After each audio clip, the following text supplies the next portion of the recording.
자, 오늘 제목이 이제 수지 맞은 제자라고 하는데, 예수 믿는 건 정말 수지 맞는 일이죠.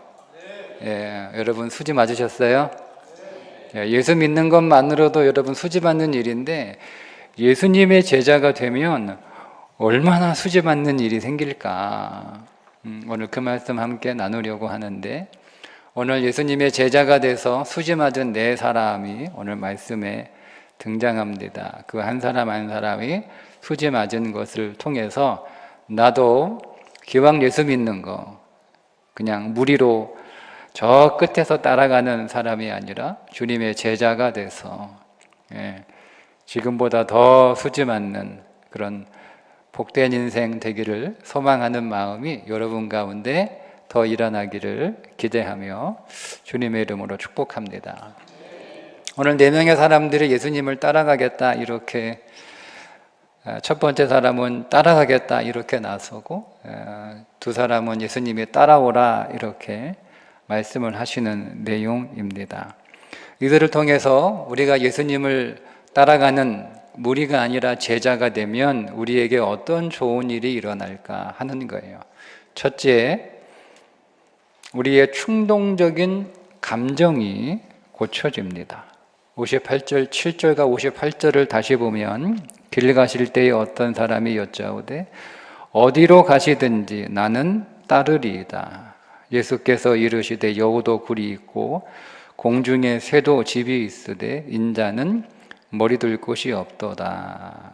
그러니까 이 사람은 충동적으로 갑자기 어떤 마음이 들었는지 갑자기 그냥 무작정 예수님 어디를 가시든 내가 따라가겠다 이렇게 나오는 거잖아요. 그럼 예수님이 그래 하고 이렇게 환영하실 만도 한데 예수님이 뭔지 알고 따라오겠다는 거야. 뭔지 알고 따라오겠다는 거야. 그렇게 대답을 하시는 거예요. 이런 말이 있어요. 감정은 사라져도 결과는 남는다. 감정은 사라져도 결과는 남는다. 감정은 즉각적이고 강렬하게 작용을 하지만 그러나 시간이 지나면 그 감정들은 자연스럽게 사라지잖아요. 그죠? 그런데 그로 인하여 생긴 감정의 결과는 오늘 우리의 삶에 오래도록 남아있는다는 뜻입니다. 순간의 분노로 우리의 관계를 망치기도 하죠. 홧김에 한마디 했는데 그 홧김에 한 속상해서 한마디 하는 그 말 때문에 관계가 어그러지는 거예요. 근데 그 감정은 사라졌지만 그 순간의 그 속상한 마음은 사라졌지만 그 어그러진 관계는 오랫동안 우리를 괴롭히지 않습니까? 충동적인 선택으로 오늘 우리의 인생에 좋은 기회를 놓치기도 합니다. 그런데 사람이 자기의 감정을 다스린다라고 하는 것은 여러분 다 겪고 계시겠지만 그렇게 만만한 일은 아니에요. 감정을 다스린다는 게 참 어렵습니다. 내가 노력한다고, 내가 다짐한다고, 내가 내 자신을 꾸짖는다고 우리의 감정이 쉽게 통제되는 것은 아니죠. 그런데 주님의 제자가 되면 우리의 감정을 계산할 줄 아는 법을 배우게 된다. 이렇게 말씀을 하시는 것 같아요. 본문은 여우도 굴이 있고 공중에 새도 집이 있으되 인자는 머리 둘 곳이 없다. 좀 계산을 좀 하고 마라. 이렇게 하시는 말씀이지만 또 이 말씀의 이면에는 예수님의 제자가 되면 계산할 수 있게 된다는 거예요. 나의 이 감정을 통해서 내 삶에 어떤 결과가 벌어지게 될지를 계산할 줄 아는 통찰과 지혜가 예수님의 제자가 됨으로 인해서 예수님으로부터 얻어진다라고 하는 약속이기도 합니다. 두 번째, 예수님의 제자가 되면 우리의 타고난 기질, 우리의 타고난 성품이 있잖아요. 그 타고난 기질과 타고난 성품들이 달라집니다. 59절과 60절에 보면 또 다른 사람에게 나를 따르라 하시니, 이번에는 나를 따라와라 예수님이 이제 요청을 하시는 거예요. 그가 이르되 나로 먼저 가서 내 아버지를 장사하게 허락하옵소서. 이르시되 죽은 자들로 자기의 죽은 자들을 장사하게 하고 너는 가서 하나님의 나라를 전파하라. 예수님의 이 대답이 사실은 우리의 어떤 일반적인 상식으로 비추어 보면 이게 무슨 말씀인가 좀 당황스럽기도 합니다. 그런데 유대인들에게 있어서는 굉장히 당황스러운 그런 예수님의 대답입니다. 왜냐하면 유대인들은 장례식에 참석, 그 장례를 치르는 일이 특별히 그 자식된 자에게 있어서는 가장 중요한 의무로 여겨지고 있었던 사회이기 때문에 그렇습니다. 유대인들의 관습을 이렇게 모아서 묶어놓은 규례집이 메길라라고 하는 책인데, 그 메길라에 의하면 장례 기간 동안 그 장례를 치르는 자녀는 그 장례 기간 동안에 있는 모든 성전 예배, 절기가 있으면 절기, 그 가운데 할례 예식, 아들이 할례를 받아야 되는 그 할례 예식이 계획되어 있다 하더라도 그 모든 예배와 모든 절기와 모든 할례 예식보다 앞서는 우선순위가 유대인들에게 장례였어요. 그러니까 그런 유대인들에게, 그런 문화를 가지고 있는 유대인들에게 이 사람이 당연히 아버지를 장사하고 그때 끝나고 내가 예수님의 제자가 안 하겠다는 게 아니고 예수님의 제자가 되겠다 이렇게 말하는 사람에게 죽은 자들로 장사하게 하고 너는 나를 따르라 이렇게 하시는 말씀이 마치 인륜을 저버리는 것처럼 그렇게 느껴지잖아요. 근데 예수님이 그런 분은 아니시고 그런 의미로 말씀을 하셨을 리는 없고, 그래서 이것을 두 가지로 이 말씀의 의미를 우리가 보통 추정을 하는데, 하나는 비유적 의미죠. 하나님의 나라, 하나님 나라를 전파하는 것은 부친의 장사를 지내는 것이 마땅히 중요하고 그것을 우리가 반드시 해야 되는 일이지만 하나님 나라는 그것보다 먼저 행해져야 할 정도로 더 중요한 일이라는 것을 가르치는 말씀이다, 이렇게 해석하는 경우도 있고요. 두 번째 경우는 아직 이 사람이 부친이 돌아가신 건 아니에요. 그런데 이 부친이 아마 좀 곧 돌아가실 것 같은, 사실날이 얼마 남지 않은 같은 그런 부친을 둔 것 같은데, 그래서 부친이 돌아가시기 전까지 내가 돌아가시면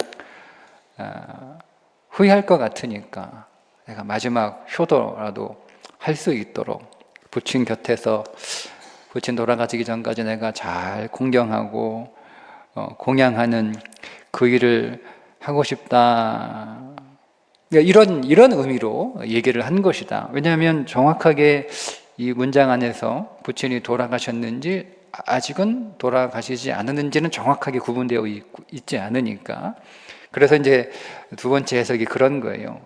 부친이 곧 돌아가실 것 같은데 돌아가시기 전에 내가 자식된 도리로 그동안 못다한 효도를 다 할 수는 없지만 최선을 다해서 내가 부모님 좀 봉양하고 이제 아버지 돌아가시면 이제 그제서 그 뒤에 내가 열심히 신앙생활, 열심히 내가 교회 섬기는 일 하겠습니다, 이렇게 이제 얘기를 했다는 거예요. 근데 이제 이게 핑계일 수 있다는 거죠. 그 핑계로 이제 예수님의 제자로 살아가는 것이 너무나 고단한 삶이니까, 근데 그게 성도의 의무로 안 하자니 부끄럽기도 하고, 그래서 이제 핑계를 대는 거예요. 핑계를. 우리에게 마땅히 해야 될 더 중요한 우선순위가 있으니까, 그게 이제 유대 사회에서 예배보다 절기보다 더 중요하고 우선되어져야 된 일이니까, 그 사회 안에서. 그러니까 다 누구나 양해할 수 있는 그런 거니까 그렇게 이제 하다가 슬그머니 빠져나가려고 했던 건 아닌가, 그래서 이제 너무 고단한 제자의 삶을 가지 않으려고 그렇게 요령을 피우는 핑계대는 사람에게 주님이 그것을 아시고 이렇게 말씀하는 것은 아닌가, 핑계대지 마라, 뭐 이렇게 말씀하신 것은 아닌가, 보통 이렇게 이제 일반적으로 이 말씀을 해석을 합니다. 그런데 여기서 아버지는 육신의 아버지만을 말씀하고 있는 것 같지는 않습니다. 왜냐하면 성경은 그 성경을 읽는 모든 이에게 모든 구절이 다 적용돼야 하기 때문에 그렇습니다. 그러면 보세요. 부모님이 살아계신 자들에게는 이 말씀이 적용될 수 있지만 부모님이 곧 돌아가실 것 같은 그런 어떤 어려운 상황 가운데 있는 사람에게는 이 말씀이 적용될 수 있겠지만 부모님이 다 돌아가시고 없는 사람에게 이 말씀은 적용될 수 없잖아요. 우리 부모님은 아직 건강하셔서 뭐 그럴 필요가 없는 사람에게도 이 말씀은 적용될 수가 없잖아요.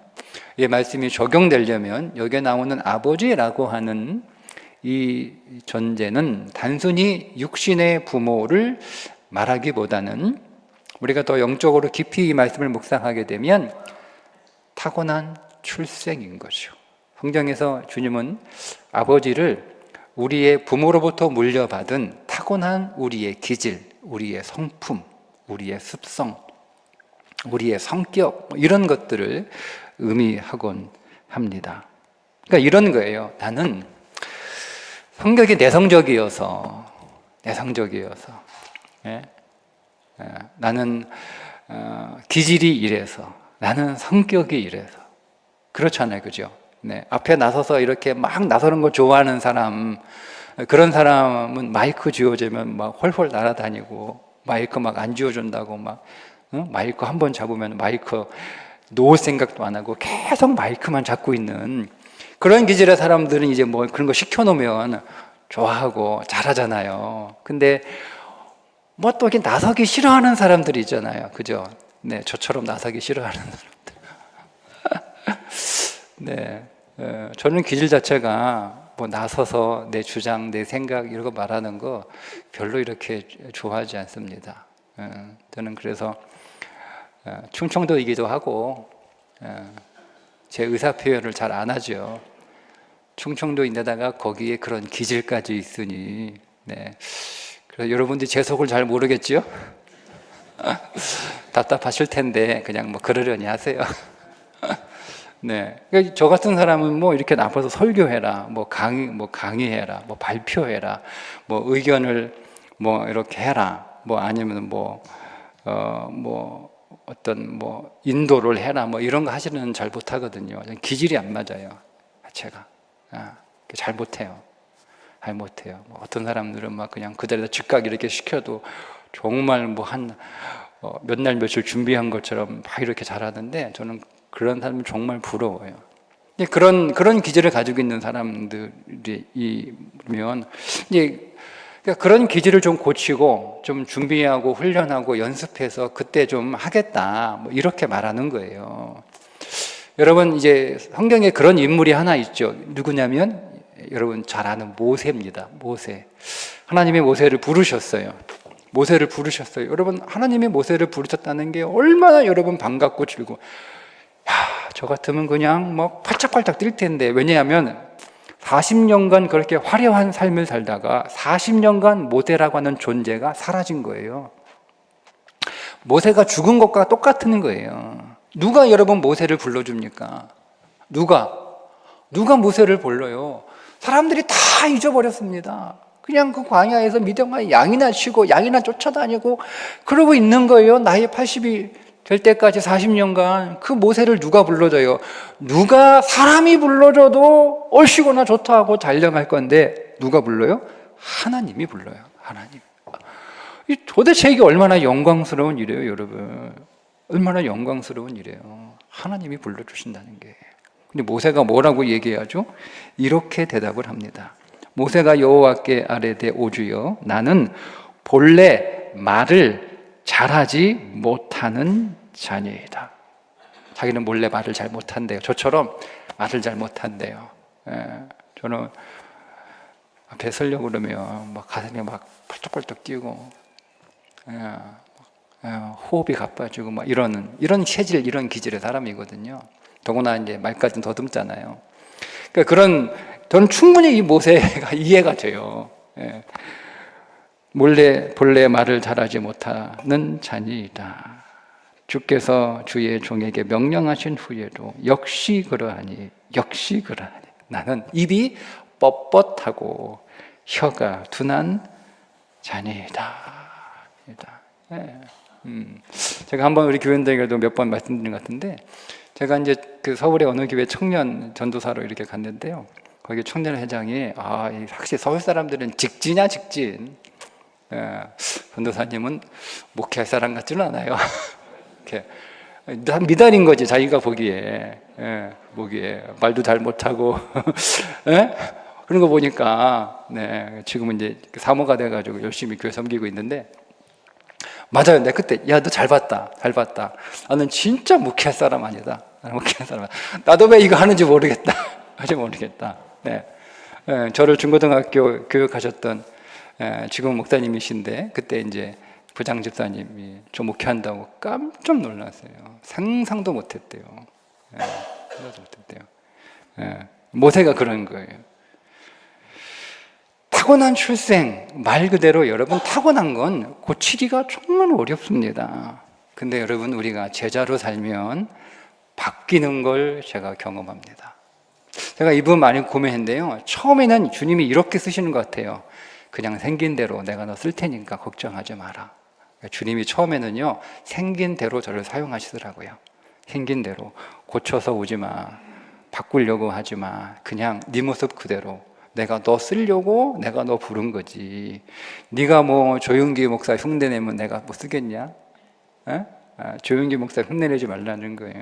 네가 뭐 오정현 목사 흉내내면 되겠냐? 흉내내지 따라하지 말라는 거예요. 그냥 네 모습 그대로, 생긴 대로 내가 너 불렀으니까 생긴 대로 그냥 하역하면 돼. 그렇게 처음엔 부르세요. 그러니까 바꿀 필요 없어요. 하나님 나 이거 못해요, 저거 못해요.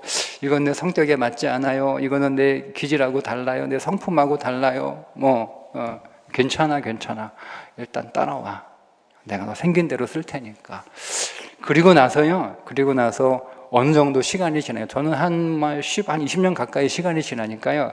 그때 어떤 느낌이 들면 하나님이 이제 나와 다른 모습으로 나를 사용하시려고 한다는 걸 깨달아요. 근데 그때는 제가 아멘할 수 있어요. 네. 제가 조금 달라졌죠? 안 그런가요? 네.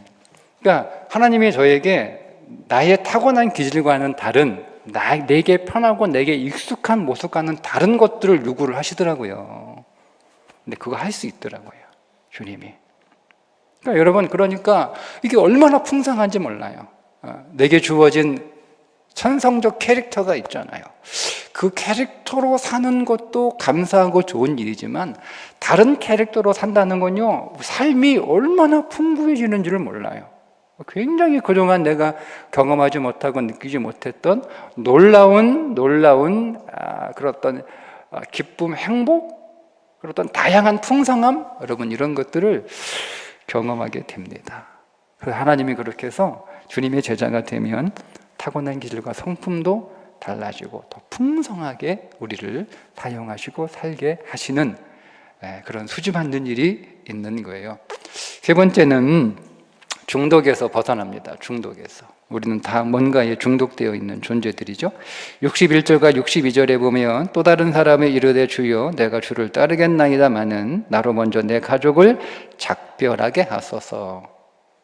여기서 그 가족은 1차적으로 그냥 문자적으로 가족으로 한번 우리가 보면 이 사람에게서 의사결정권이 가족에게 있는 거야. 자기에게 없는 거야. 의사결정. 우리 그런 사람 많죠. 가서 아내한테 물어봐야 돼.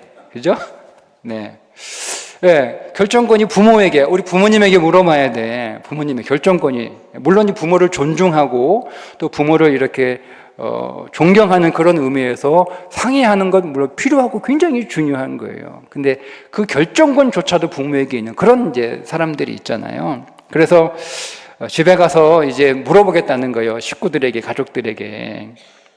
그런데 그렇게 갔다가 마음이 바뀔 수도 있으니까 나 예수님 제자 하려고 그러는데 해도 돼? 라고 했다가 부인이 안 돼! 그러면 네 이렇게 하고 마음이 바뀔까 봐 뒤를 돌아보지 마라, 그런 의미로 말씀을 하신 것이기도 합니다. 그런데 역시 여기에서 가족 역시 문자적인 가족만을 의미하지는 않습니다. 간혹 이 말씀을 문자적으로 해석하고 적용해서 진짜 예수 믿고 한다고 가족하고 결별하는, 그렇지 않죠. 뭐 우리 교인들은 이미 잘 아실 텐데, 여러분 가정에서 여러분들에게 주어진 사명 감당을 잘 하셔야 됩니다. 남편은 남편으로, 아내는 아내로, 부모는 부모로, 자식은 자식으로, 그 일이 여러분들에게 주어진 1차적인 사명입니다. 그거 내팽겨치고 교회 일 열심히 하는 거, 그거 종교일입니다. 신앙인 아니고요. 우리가 그렇게 오해할 수 있는데 그거 잘못하는 거예요. 근데 여기서 이 가족이라고 하는 것은 문자적 의미의 가족을 넘어서서 내가 사랑하는 거예요. 내가 좋아하는 거예요. 이거 끊고 오겠다는 거예요. 끊고. 이게 전도하다 보면 이제 이분이요 교회 갈 마음은 있는데 멈칫해요. 왜요? 그러니까 내가 담배 끊고 갈게요. 목사님, 담배 끊고 갈게요. 네. 담배 안 끊고 오셔도 됩니다. 담배 안 끊고 오셔도 됩니다. 언제 끊어요? 언제? 지금까지 못 끊었는데 언제? 담배 끊는 거 기다리다가 지옥 가면 어떻게 하려고? 차라리 담배 피고 천국 가세요. 네, 그렇게 얘기 드리거든요. 우리 안에 그런 거 있잖아요, 그죠? 하면 이거 해결하고, 이거 끊고, 이거 정리하고. 네. 근데 주님은 자족과 작별하고 오지 말고 일단 따라오라는 거예요. 일단 따라오면 서서히 천천히 다 끊어지게 되어 있다는 거죠. 교회 일단 오면 끊고 오지 말고 일단 교회 오면 담배 천천히 끊어지는 거예요. 천천히 끊으면 되는 거예요. 끊고 오지 말고 와서 그냥 천천히 끊으면 된다. 주님을 더 사랑하게 되면 천천히 결국 끊어지게 된다라는 말씀이죠. 여러분, 모든 중독들은 사실은 쾌감이잖아요. 쾌감. 이 쾌감이 비정상적인 인위적인 쾌감이에요. 우리의 쾌감이라는 게 자연스럽게 쾌감이 일어나야 되는 건데, 이거를 인위적으로 쾌감을 일으키는 도파민을 막 이렇게 분출시키는 거잖아요. 그래서 자연적인 쾌감일 때는 그게 적당하게 이렇게 분비가 되는데, 이걸 인위적으로 자기적으로 억지로 이거를 분비시키려고 하니까 과도하게 분비가 되는 거고, 그러면 이 과도하게 분비가 되면 뇌는요 그런 쾌감을 학습한다고 그래요. 학습해서 그것을 다시 반복하도록 계속 유도한다는 거죠. 그래서 계속 원하는 거예요. 또 하는 거예요. 또 피우고 또 마시고 게임을 또 하고 계속 그렇게, 이게 중독이잖아요. 그래서 내가 어떤 것을 인위적으로, 자연스러운 게 아니라 인위적으로 내가 자기적으로 내가 쾌감 지수를 10으로 딱 이렇게 느끼게 해버리면 그 다음은요 9가 돼도 쾌감을 만족을 못하는 거예요. 최소한 10이거나 11이 돼야 되는 거예요. 그렇죠? 그래서 계속 늘어나잖아요. 그죠? 게임 하루에 한 번 할게. 게임 하라고 했어 애들. 그러면 여러분 게임 하루에 1시간 딱 하다가 오늘은 30분만 해. 그러면 애들 난리 나잖아. 안 해주는 것도 해주는 것도 어딘데 30분 줄였다고 막 눈에서 막 레이저 나오고 막 그러잖아요. 그러니까 최소한 1시간을 해도 하게 하든지 1시간 1분 더 해줘야 되는 거야. 그래야 이제 만족을 한다는 거죠. 그래서 여러분, 우리 안에 있는 중독들은요 쉽게 끊을 수가 없습니다. 왜 못 끊냐? 의지가 없다 뭐 이렇게 얘기하는데요. 그거는 보통 독해가지고 그런 게 아니에요. 제가 누구한테 들었는지는 잘 기억 안 나는데, 술 끊는 사람하고는 사귀어도 담배 끊는 사람하고는 사귀지 말래요. 그렇게 독종이라는 거예요. 그렇게 어렵다는 거죠. 그렇죠? 근데 여러분, 이것이 딱 단번에 끊어지는 방법이 있습니다. 어떻게 해요? 그리스도를 경험하면 모든 중독이 다 끊어집니다. 모든 중독이. 우리가 그분을 만나고 그분을 경험하고 그분을 생명의 실제로 누리게 되면요, 우리 안에 이루 말할 수 없는 기쁨과 이 즐거움이요, 우리 안에서 확 파도처럼 일어나는데 세상에 이거보다 더 좋은 게 없어요. 그래서 딱 끊어지는 거예요. 딱 끊어지는 거예요. 그러니까 끊고 올 생각하지 말고 일단 따라오라는 거예요. 그렇게 만들어 주시겠다. 만들어 주시겠다. 이렇게 약속을 하시는 거죠. 세 번째, 마지막 세 번째, 과거에서 해방된다. 62절에 보면 예수께서 이르시되 손에 쟁기를 잡고 뒤를 돌아보는 자는 하나님의 나라에 합당하지 아니하다. 물론 이 대답은 가족과 이별하고 오겠다라고 하는 사람에게 주신 예수님의 대답이지만 이중적 의미를 가지고 있습니다. 뒤를 돌아본다라는 건 어떤 의미냐면 우리의 과거를 자꾸 보는 거예요. 우리의 과거, 우리의 부끄러운 과거, 나의 후회스러운 과거. 그것이 여러분 우리의 발목을 탁 잡습니다. 더 하고 싶은데요, 사단이 내가 잊었던 나의 과거를 싹 가지고 와요. 이렇게 싹 보여주는 거예요. 너 이런 사람이었잖아. 너 이런 실수했잖아. 너 이런 실패했잖아. 너 이런 잘못이 있잖아. 너 이런 흠 있잖아. 너 이런 모습이 있잖아. 그거 가져가요. 그럼 우리가 그거를 안 보면 좋은데 그걸 딱 보는 순간, 그렇지, 내가 무슨 자격이 있다고 하면서 못 가는 거예요. 못 가는 거예요. 근데 오늘 주님이 뭐라고 그래요? 뒤를 돌아보지 말라는 거예요. 주님은 우리의 과거를 묻지 않습니다. 아멘. 얼마나 좋은지 몰라요. 나의 과거를 묻지 않는다. 얼마나 좋은지 몰라요. 그러니까 우리가 과거를 돌아보면 나 자신에게 실망하고 절망하기도 하고 한탄하기도 하고 자책하기도 하고 낙담에 빠져 있을 수밖에 없지만 우리는요, 뒤에 있는 나를 보는 게 아니고 앞에 계신 그리스도를 보고 따라가는 거예요. 그 주님 보고 따라가는 거예요. 그래서 바울이 놀라운 고백을 하잖아요. 모든 것이 합력하여 선을 이룬다.